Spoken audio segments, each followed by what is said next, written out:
Hello, and thanks for the introduction. So I'm really happy to be here in Mobidictum and to give this speech. I hope that it's not going to be too heavy session after lunch. So we'll dive right in. So the introduction is correct. I worked in a handful of companies and I have some like 12 years of experience here. But what's important is that I worked for 6.5 years in EA. Then I had a stint in a couple of other companies, and now I'm returning to EA. And this is important because I'll be using the game that I worked on and I'm returning to, SimCity Build It, as an illustration of the talk that I'm gonna give here. And my presentation is a little bit different than the rest of the presentations here, because I'm here representing game design as a craft and trying to convince you that in order to have a successful LiveOps business for a game, you actually need to have a well-designed metagame that supports that. And I'm going to delve into the intricacies of how we build that in SimCity Build It, and how various features that we have implemented are actually influencing each other and propping each other and creating a synergy to bring in the maximum of the LiveOps from that title. And just for people that don't know, SimCity is, of course, a very famous franchise, and it's been going on for more than 30 years, practically. SimCity Build It is the latest incarnation in this franchise. It's a mobile-only, free-to-play version of the game. It's inspired by the original SimCity, but it's very much its own game with its own audience and its own approach to things. It's been going strong for over 10 years now. There was just the 10th birthday this year. Of course, the fantasy is still the same. You're building a city of your dreams. But what you are actually doing, you are managing the city layout and you are crafting items required to build buildings in this city. So it's a bit different than the SimCity on PC used to be, and more akin to mobile. And when the game was released, it was basically just this, just the core gameplay without many of the things that are required for the live service, for the operation of it. And what we did in past 10 years was actually build layer upon layer of live service tools to make this work successfully as a free-to-play title, essentially. So first layer that we implemented on top of the basis of the game, first evergreen feature is something called Contest of Mayors, which is basically a format of a weekly competition that goes on automatically without our team having to configure anything. And the format of this is that players are competing against groups of other players. So we group players in buckets of 100 players. We associate a leaderboard with each of those groups. And players compete by collecting these Plumbob points, the green ones. And they collect them by completing various tasks. These tasks can be anything within the game and anything within the city, from crafting of the items to upgrading of the buildings, but many other aspects. And basically what this feature manages to do is to be central to the metagame, because players are attracted to it as a competition. They are attracted to rewards that they get through the feature, but their attention is channeled based on tasks and the assignments that they have here in the list to various other features. So this feature quickly became one of our most important in the whole metagame that we have. We are using it not only as a retention mechanic, but we are using it also to telegraph and signal the other aspects of the game that players might be overlooking otherwise or ignoring it. So this is kind of one of the fundamental elements based on which we build the other features. However, this feature is a relatively short-term to mid-term type of goals because the format is weekly. To extend this, we added a new layer based on this. We actually had 2 iterations as this. We tried to implement seasonality into this feature. The current implementation is a straight-off premium pass implementation, where players are rewarded for still collecting those Plumbob points. And as they collect the Plumbob points, they are unlocking the tiers of rewards in the premium pass. They have the free track and the premium track, and they can continue grinding them throughout the duration of the one premium pass season.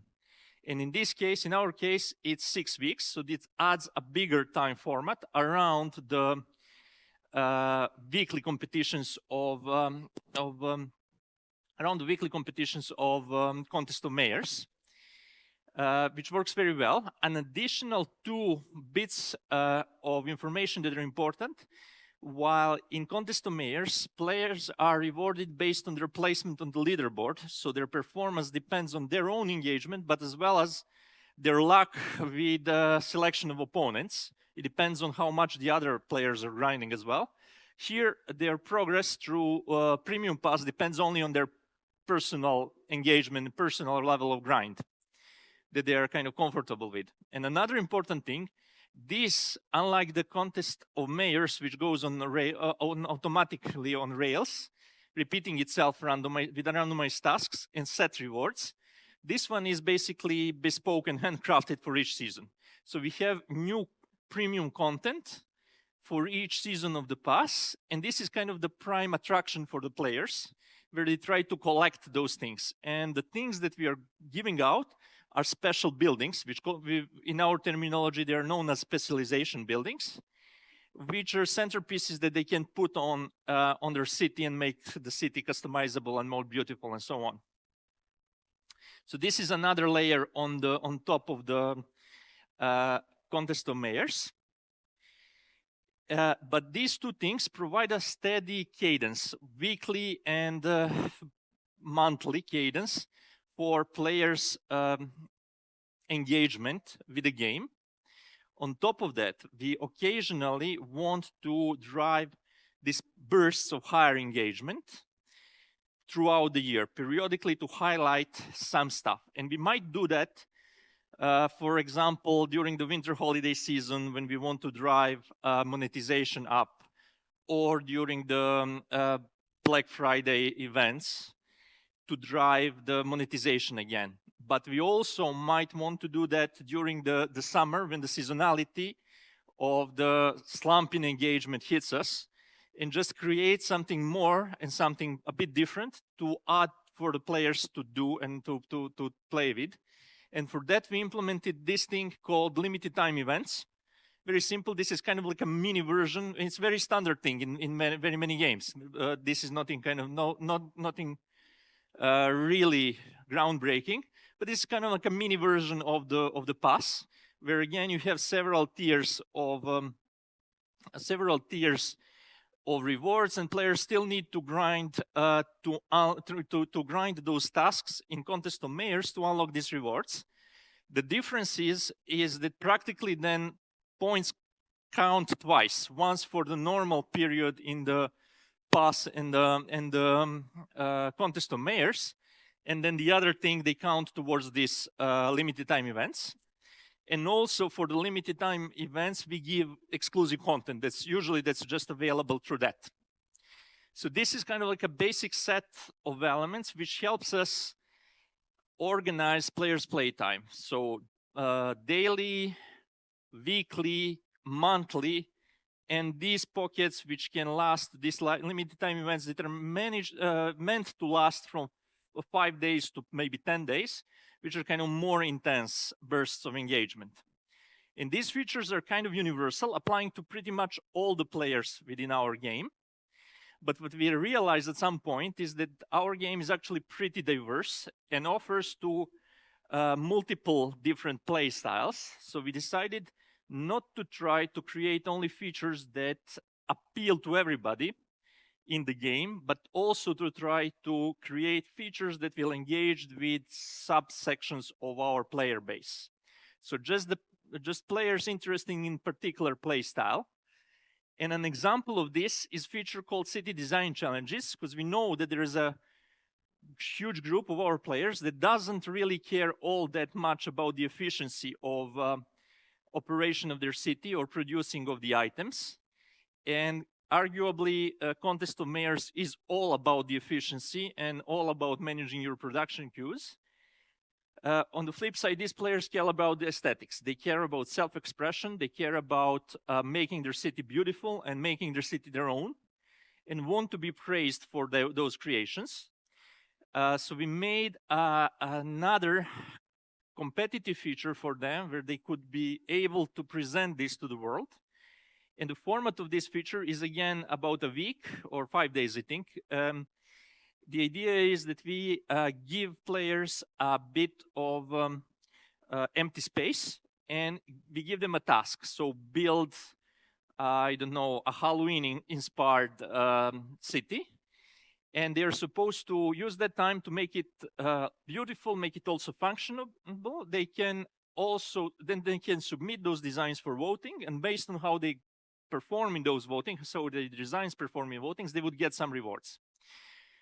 But there are some interesting interactions between this feature and the previous features that I mentioned.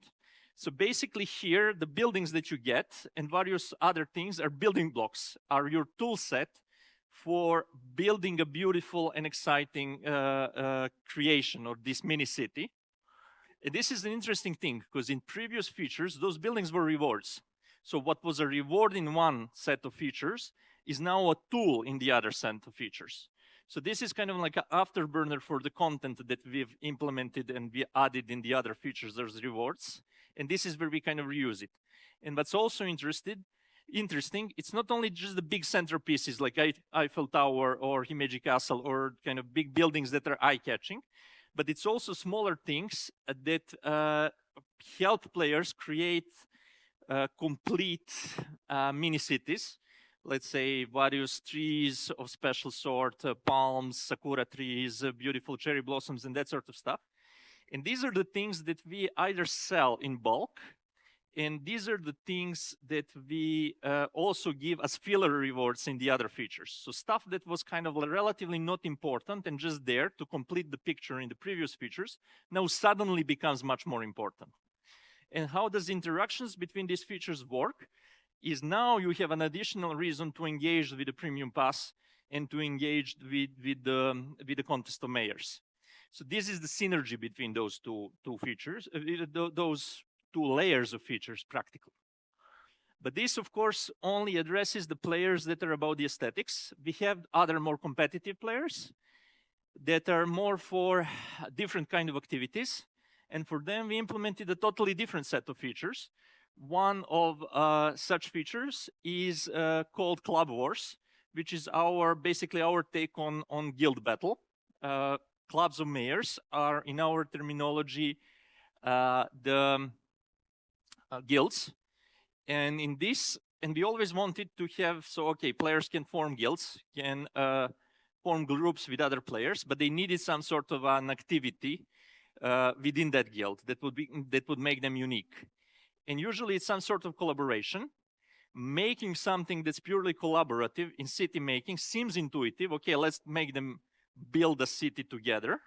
Problem is that everybody wants to be a master urbanist or a master architect and execute their vision, but then necessarily don't want to help other people execute their vision. So there's a conflict of motivations in players. Instead, we opted for something that's very simple.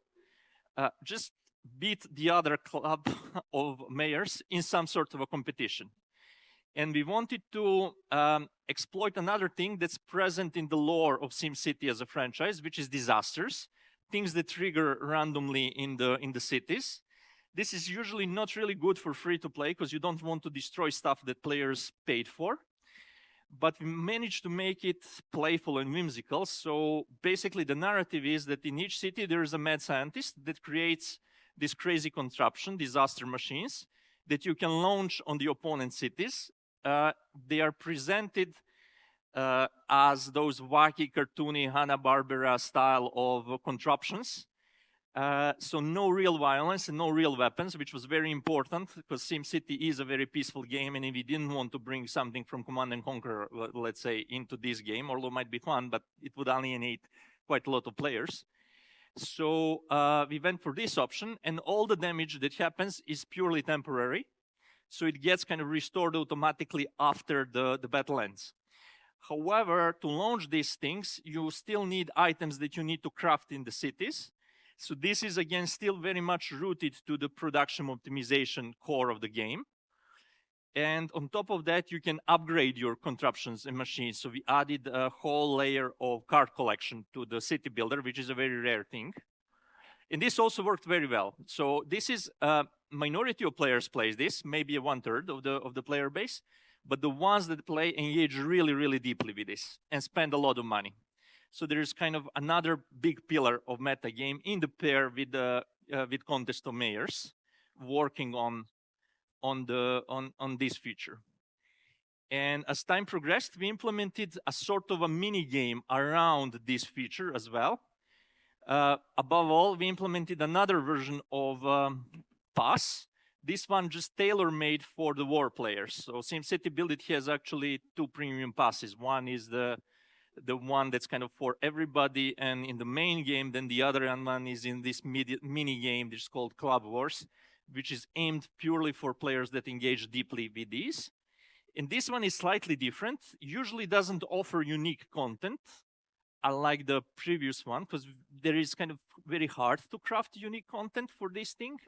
And we didn't want to commit to another content treadmill to that thing, but it's kind of still lives on with the main feature. And on top of that, we implemented a set of arenas, which is basically a league ladder for the clubs to climb, which extends the whole thing again. So the core, so the time boxes for Club Wars is again 2 days for one war, then a month for the pass season, and this basically arena progression for a club, it takes them 2 years maybe to climb it totally. So there's kind of again 3 like layers of the onion or layers of the cake stacked one on top of the other to create this kind of a synergy between elements. And these are just the main points. I didn't include everything else that is in the game. There's a whole slew of other supporting features that's there to prop this type of meta game. But what it does, it creates this kind of dense network of features. So Contest of Mayors is in the center. The points that you collect in Contest of Mayors help you progress in the Mayor's Pass, which helps you unlock the buildings that you use in City Design Challenge, or helps you collect points that helps you get rewards in the limited time events, which in turn helps you unlock new buildings that you use in the City Design Challenge. Or you can play Club Wars and progress through arenas and through the pass. And by doing that, still collect the Plumbo points and progress in Contest of Mayors. So there's kind of constantly looping through the various levels and various features of the game. And the purpose of this, of course, is to maintain engagement. So we have multiple goals that the player can pursue at any moment. They are never stuck in the game, and they're never bored, and they can shift their attention based on how they feel. But the system kind of also serves to guide their attention to the parts of the game that they would neglect otherwise. And if you think about it, the density of goals is maintained by the differences in the time loops of these features. So Contest of Mayors is again 1 week, Mayor's Pass is 1 month, limited time events, days to weeks, City Design Challenge, again, days to weeks, Club Wars, 1 to 2 days, and Woo Pass is 1 month. And on top of that, we have arena progression and the long-term progression that's years, basically. And what also it does, it allows, so basically going to the layer cake model, this is how it looks. So we have our foundation, which is the core gameplay of building the city.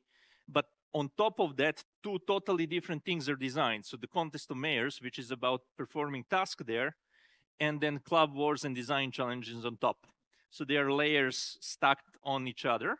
And all these things work in synergy. And all these things also cater to various player motivations. We have actually more than 2 clusters of players, but in generally, there's min-maxers that are all about the efficiency, and then there are decorators that are about the aesthetics. And some of the features cater to both types, like I mentioned, these are in the main pillar, but others are more kind of in tune to a particular motivations and affinities of the other, of one or the second particular group. And the benefits of this strategy, well, one is the increased engagement.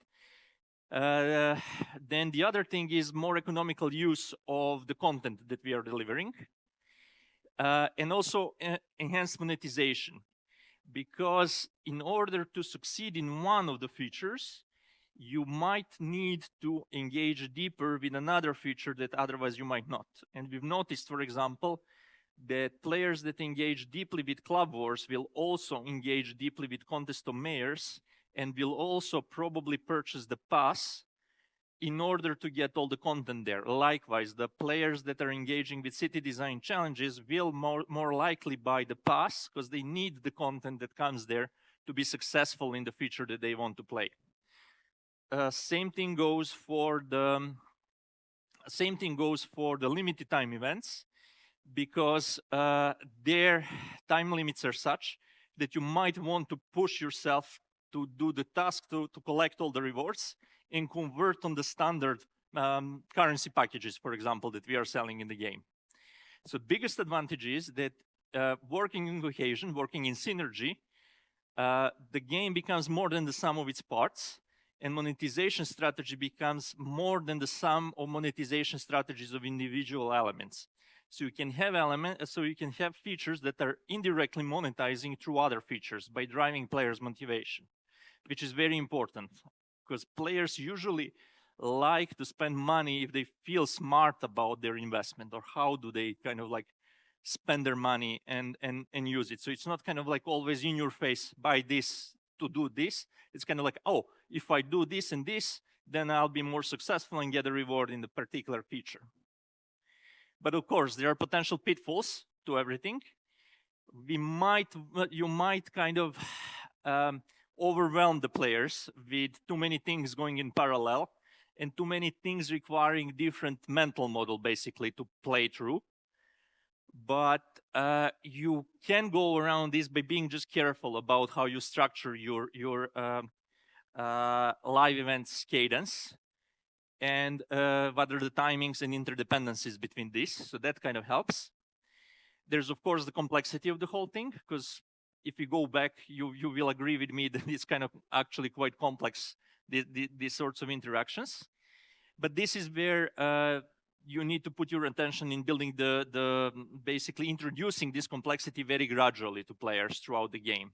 Like being careful about the onboarding, about the moments when the stuff gets unlocked, and how it goes. In my experience, players, SimCity players are never just really casual players, but they are not necessarily your typical hardcore players, but they can tolerate any sort of complexity if it's introduced gradually and if they have a choice on how to engage with it and how to progress with it.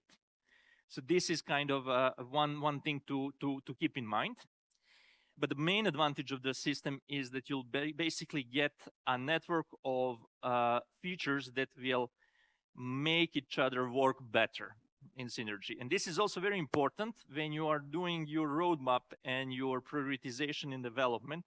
This is an important thing to keep in mind, because if you resort to some sort of methodology like RISE or RICL, which looks at the features in isolation, you might miss these things. So some of the features might on their own underperform, but in the bigger scheme of things serve as a catalyst for the performance of other features. And this is kind of like my key takeaway message for this. But this is the last thing in my presentation, and I'm hoping that there's questions. If anybody has any, I'll be happy to answer.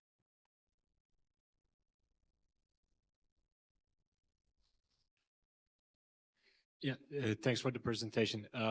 Let's assume that we have implemented a LiveOps event to a game and it didn't bring the engagement that we were looking for. What kind of iterations or what kind of an approach would you suggest for us to take if something like that happens? So sorry, could you repeat? You have the live event and... Yeah, we've implemented a live game, not enough engagement that we were hoping for. So how to iterate it? This is basically where you need to look at the feature level KPIs. So look at what exactly were players doing and what exactly was not really performing there. It could be a couple of things. It could be that it was just too hard for players to achieve goals and they just gave up on that.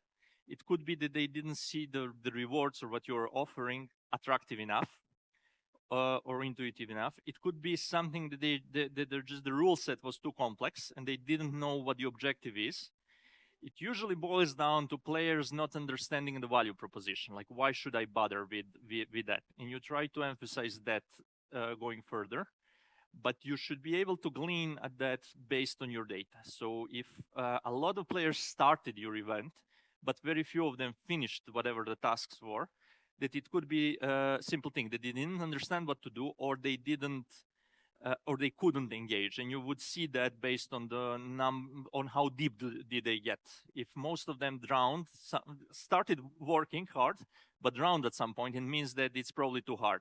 But if they just opened the UI, try to do something and gave up on that, it might be that they didn't understand what was the objective.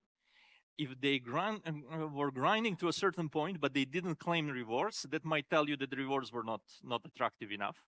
It might be even banal things, that it's a wrong place on the main HUD, that they just couldn't find where the access point for the event was. And that happens in games that I've seen happen. So I'd approach based on that. Also depends on how much of a community you have and how a deep conversation with the community you have. That can vary very differently. I mean, the games where I work usually have a pretty engaged community and we have the communication there.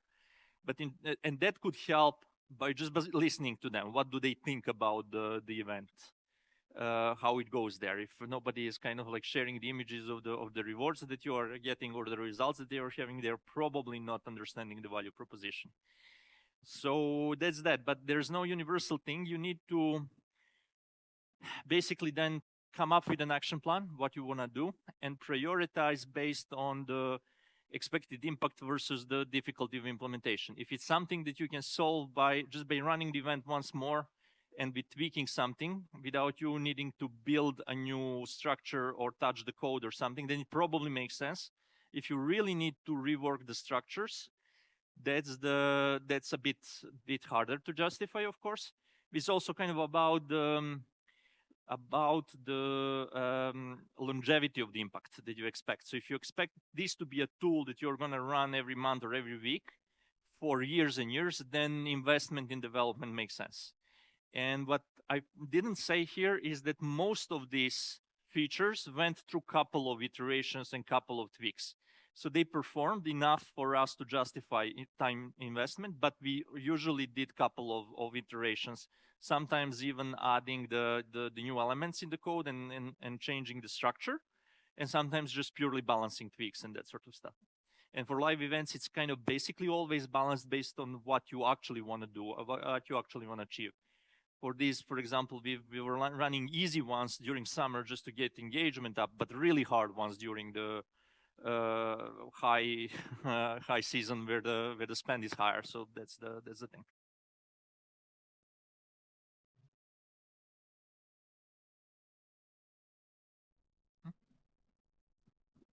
Hi, I have two questions, if I may. One is, how valuable are the players that play the Club Wars? Like, would you call them the most valuable users of yours? And the second one is, you said we should prevent overlapping events, but in the last presentation, one of the pitfalls. But we know that in casual games it works well, like overlapping and contradicting events, such as one that needs you to be fast and the other one that needs you to be careful to streak. They work well together, most of the casual games. I know this is a more complex game than a puzzle casual, but how's your experience with that, like contradicting events? So first question, the war players are, and really deeply engaged war players are one of our most valuable segments of players. They engage the most, like all the matrices are way above average for them. They engage more, they spend more, and what's interesting, they communicate way more with the other people. So strategizing and having these are really the social players for us, and they're the most engaged. They spend the most time and they spend the most money with the game. It's also because that feature has a very deep monetization vector, so they do that. There's a secret. I made a mistake in balancing that, so there's clearly two cards that are overpowered. We never nerfed them because people are chasing those and they're buying packs there. It would work without that, but it also kind of gives them a clear idea, and they are laughing at me still for five last years. But it's good. It kind of works. They're most valuable. And also there's another cluster that kind of tries to balance the contest mayors and the club wars as well, to be better at the club wars because they collect better at the contest of mayors because they are grinding tasks in club wars. They are also the second best cluster that we have of all the players. As for overlapping events, I wasn't clear enough. I'm just saying that you need to be mindful of how you run them in parallel. Just be aware what you're doing there. But I'm not against running them in parallel. No, you can and you probably should, and even should overlap them, but just be careful of the amount of activity that the players have. So definitely in casual games that works very well. In this game, it usually works very well. There's usually a couple of things running in parallel there. Just be mindful of how much effort there is for players to grind. That's the takeaway message. Not really kind of exclude anything. It's free game to do whatever you want. There was, I think, another question somewhere.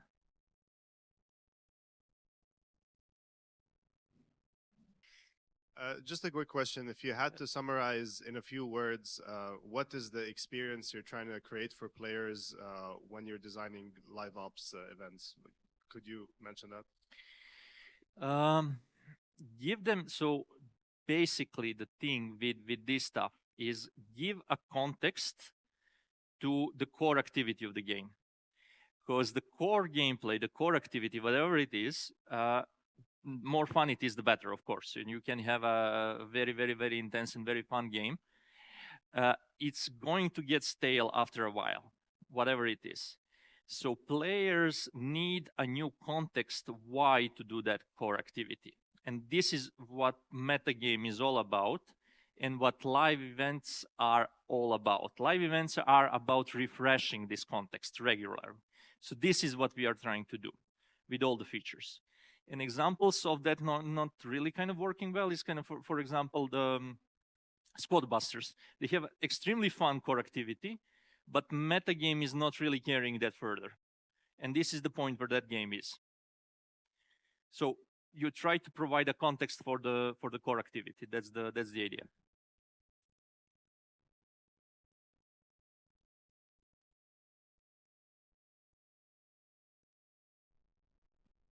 Hi, as I see in your presentation, the social layer of the games is for the 4 basic player archetypes, in my opinion. The achiever one, the killer one, and the explorer, the other. So for each game, do we have to follow this structure? Or, for example, the SimCity was a city building game, so it's like a more social game. Do we have to spike the features for the main event or the main players? If you think about it, social layer, yeah, there's socializers here, but social layer in this game far exceeds the socializers. In Club Wars, for example, we have socializers participating as a support, as the rank and file of those clubs. They are there to communicate with others and feel good about helping the others and feel good about contributing to the greater good. But I think that the drivers of that feature are actually the killers, the ones that are all about dominating that. And these are the ones that doing the bulk of talking, because these are the ones marshaling the troops. These are the ones forming the strategy and talking about it. So social layer usually is about communication and about providing means to communication. So not exclusively to a type of players that are just about hanging out with the others. There is also for the other types, like just getting completionists or getting about the points. There is also that thing in these features. So it kind of overlaps the usual four player archetypes in this way.